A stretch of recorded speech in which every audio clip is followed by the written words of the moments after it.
বন্ধুরা, আমি সৌরভ আর তোমরা দেখছো RWS একাডেমি।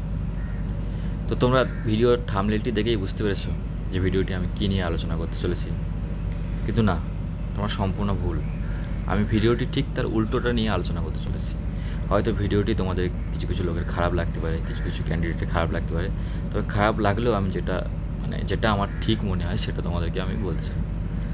আচ্ছা, তোমরা এই যে ইউটিউবেতে বারবার সার্চ করো যে প্রিভিয়াস ইয়ার কাট আপ কত ছিল, এবছর কাট আপ কত যেতে পারে, তো এইসব সার্চ করে তোমরা কী পাও? তুমি সার্চ করলে তো কাট আপ আর কমবে না। তোমার যদি চাকরিটা তোমার কাছে ইম্পর্টেন্ট হয়ে থাকে, যদি সত্যিই যে কটা ভ্যাকান্সি এসছে সে কটা ভ্যাকান্সির মধ্যে তোমার নামটা যদি এন্ট্রি করতে চাও, তাহলে কাট আপ দেখে তোমার কোনো লাভ নেই। তোমরা তোমাদের 100%টা দেওয়ার চেষ্টা করো, ঠিক আছে? 100%। তোমরা পরিশ্রম করো, তোমাদের অবশ্যই চাকরি হবে। আর যে তোমাদের আর একটা কথা বলতে চাই, সেটা হচ্ছে যে আমিও কিন্তু তোমাদের মতো একজন ক্যান্ডিডেট, ঠিক আছে? আমিও কিন্তু ডব্লিউপিতে ফর্ম ফিল আপ করেছি, কেপিতে ফর্ম ফিল আপ করেছি, এবং যে কলকাতা পুলিশের যে ডাটা এন্ট্রি অপারেটরের যে কন্ট্রাকচুয়ালের যে ভ্যাকান্সিটা এসেছিলো সেটাতেও কিন্তু অ্যাপ্লাই করেছি। ওই জন্য আমি তোমাদের দুঃখটা বুঝতে পারছি, ঠিক আছে? তোমরা এই কাট আপ দিয়ে কিচ্ছু হবে না, কাট আপ দেখে কিচ্ছু হবে না। তোমাদের মনের থেকে ভাবতে হবে যে ওই যে কটা ভ্যাকান্সি আছে তার মধ্যে একটা ভ্যাকান্সি আমার, ঠিক আছে? তাহলে কিন্তু তুমি কিন্তু চাকরিটা পাওয়ার জন্য যোগ্যতা পাবে মন থেকে। আর নিজের প্রতি বিশ্বাস রাখো, ঠিক আছে? বিশ্বাসটাই সব কিছু।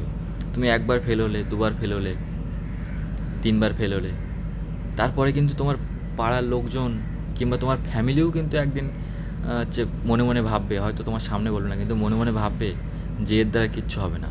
কিন্তু বন্ধু, বিশ্বাস রাখো, তোমাদের একদিন হবে।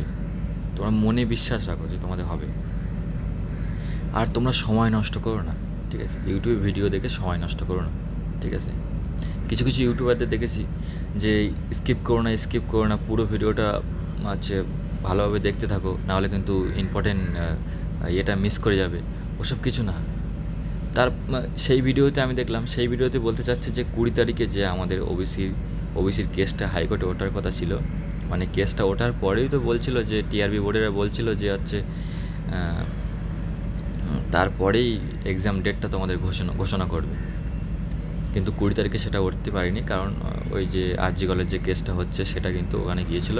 তবে আমার যেটা মনে হয় যে ওবিসির কেসটার থেকে ওই কেসটা সবথেকে বেশি জরুরি, ঠিক আছে? তোমাদের কী মনে হয় তোমরা কমেন্টে জানাতে পারো, কিন্তু আমার যেটা মনে হয় যে ওবিসির ওই কেসটার আগে আরজি কলেজ ওই কেসটা হাইকোর্টে উঠেছে, খুবই ভালো হয়েছে।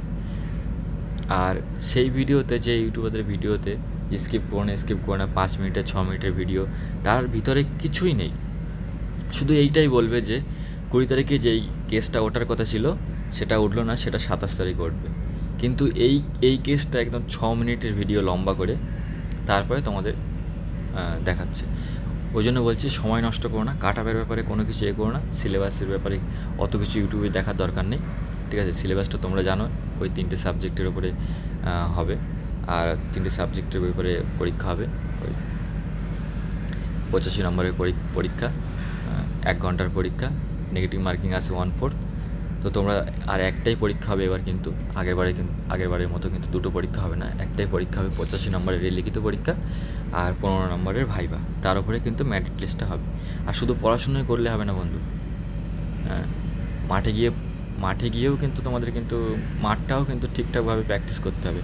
হয়তো মাঠটা এখন হয়তো একটু কম করলে হবে, এখন তোমরা অল্প অল্প করে মাঠ করলে মাসে না, সপ্তাহে 3 দিন গেলে, 4 দিন গেলে, কিন্তু এক্সামটা হওয়ার পরে কিন্তু তোমাদের কিন্তু প্রতিনিয়ত কন্টিনিউ কিন্তু তোমাদের মাঠে যেতে হবে, ঠিক আছে? তো এই ছিল আজকের এই ছোট্ট ভিডিওটি। তো বেশি সময় নষ্ট করো না বন্ধু, সময়ের মূল্য অনেকটাই, ঠিক আছে?